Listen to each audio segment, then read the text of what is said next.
শীতের আমেজ পড়তেই দেখেন পিঠা বিক্রির ধুম পড়ে গেছে। যেমন বিক্রি তেমন কাস্টমার। এই দোকানটায় প্রচুর কাস্টমার রয়েছে। আমরা এখানে পিঠা খাওয়ার জন্য এসেছি। আমাদের অলরেডি চিতই পিঠা খাওয়া শেষ। এখানে সাথে ছিল সরিষা ভর্তা, ধনেপাতা ভর্তা, শুটকি ভর্তা। এখানে কয়েকজন কর্মচারী মিলে তারা কাস্টমারদের পিঠা দেওয়ার কাজে ব্যস্ত এবং আরেক দল আছে যারা পিঠা বানাতে ব্যস্ত। এখানে পিঠা যে পরিমাণে মানুষ খাচ্ছে তার চেয়ে বেশি পরিমাণে কিন্তু পার্সেল হয়ে যাচ্ছে। দেখুন কি পরিমাণে পিঠা বিক্রি হচ্ছে এবং তাদের দোকানের এখানে যে পিঠাগুলো আছে, এখানে ভাপা পিঠা, তারপর চিতই পিঠা, পুলি পিঠা, তেল পিঠা, 4 রকমের পিঠা এবং প্রত্যেকটা পিঠার সাইজ কিন্তু ভালোই বেশ বড় আছে এবং 10 টাকা করে প্রত্যেকটা পিঠার দাম। আপনি যেটাই নেন না কেন 10 টাকা। এটা খুব ভালো লাগছে। অনেক জায়গায় একটু দাম কম বেশি করে। যাই হোক, এখানে তাদের পিঠাগুলো ভালো ছিল। তো আমরা চিতই পিঠা খেয়েছি, এখন অপেক্ষা করতেছি ভাপা পিঠা প্লাস পুলি পিঠা। সেটা আমরা অর্ডার করেছি, তো আসবে।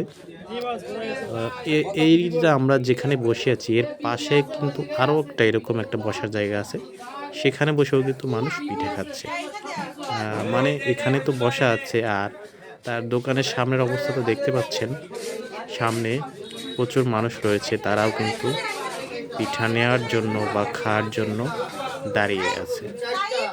মানে এক কথায় খুবই ভালো লাগলো তাদের এই বেচা কেনা দেখে।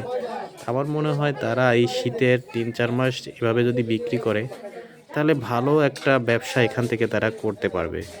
অর্থাৎ ব্যবসা করলে যে খুব অল্প সময়ে লাভবান হওয়া যায় সেটা এটার প্রমাণ। দেখুন আমাদের পিঠা চলে এসেছে।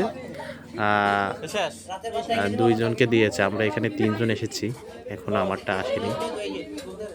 তো যাই হোক, যেটা বলছিলাম, তাদের এই পিঠা বিক্রির ব্যবসাটা খুব ভালো লাগলো এবং যা দেখে মনে হচ্ছে তাদের দৈনিক অনেক পিঠা সেল হয় এখানে। শীতের দিনে শুধু এখানে না, বিভিন্ন জায়গায় মোড়ে মোড়ে পিঠা বিক্রি হয়, কিন্তু এইখানটায় এসে একটু দেখলাম বিক্রি একটু বেশি হচ্ছে।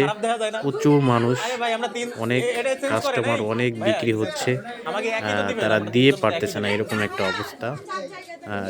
খুব সুন্দর লাগলো তাদের এই বিক্রি দেখে, আর পিঠাগুলো খেতেও খুব ভালো ছিল। যাই হোক, আপনারা যদি কখনো আসেন, এটা হচ্ছে সাতক্ষীরা সদরে যদি কেউ আসেন তাহলে যোগাযোগ করবেন। শীতের দিনে অবশ্যই আপনাদেরও পিঠা খাওয়ানোর ব্যবস্থা করব। ভালো থাকবেন সবাই।